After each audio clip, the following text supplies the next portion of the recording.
তো বাইন্যান্সের একটা ইভেন্ট আসছে আর কি, যেখান থেকে আপনি হচ্ছে সর্বোচ্চ পাবেন, মানে সর্বোচ্চ $50, সর্বনিম্ন যেটা আছে 70 সেন্ট আর কি। আর এখানে ট্রাই ট্রাই এবার লাখ এটাও পাইতে পারেন। তো যাই হোক, এটা কোনো বিষয় না। এখানে এখানে কীভাবে জয়েন করুন সেটা বলে দিই। এখানে জয়েন করার জন্য আপনাকে হচ্ছে এখানে এই যে লাভগুলো আছে, লাভগুলো আর কি কালেক্ট করতে হবে, মানে স্পিন আর কি। এটা কালেক্ট করার জন্য আপনাকে এখানে ইনভাইট এটা স্কিপ করতে পারেন। তারপর হচ্ছে মিনিমাম $10 পিটুপি করতে পারেন, এটাও করতে পারেন, এটা আপনার ইচ্ছা। আর এখানে স্পটে ট্রেড করতে হবে $20, এটা চাইলে করতে পারেন, এটা তো করতে হবে ম্যান্ডেটরি, মানে এটা করলে আর কি মানে সুবিধা। দেন মার্জিনে ট্রেড করতে পারেন, এগুলো করে আপনি হচ্ছে যে ইয়াগুলো পাবেন স্পিন, এটা এখানে স্পিন করতে পারেন। জাস্ট আমি একটা স্পিন করে দেখি কী পাই আমি, ঠিক আছে।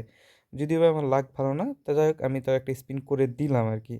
তো যাই হোক আমি কত পাই দেখি। আচ্ছা, এখান থেকে $1.50 পাইছি আর কি। জাস্ট এটা আমি নিয়ে নিলাম। জাস্ট এটা যদি চেকে একটা ক্লিক করি, মনে হয় এটা ইনস্ট্যান্ট দেওয়ার কথা। আচ্ছা, এটা দেখি আমি রেওয়ার্ড হাবটা চেক দিয়ে, যদি দেয় তো ভালোই। তো এখানে কিন্তু ওই ইনস্ট্যান্ট দেওয়ার কথা না, যাই হোক দেখি আমি ওইট। আচ্ছা, এটা ইনস্ট্যান্টলি অ্যাড হয়ে গেছে আর কি, দেখেন আমি ইনস্ট্যান্টলি পেয়ে গেছি। তো জাস্ট এইভাবে আপনার করে নেন, যার যে কয়টা অ্যাকাউন্ট আছে ট্রাই করতে পারেন।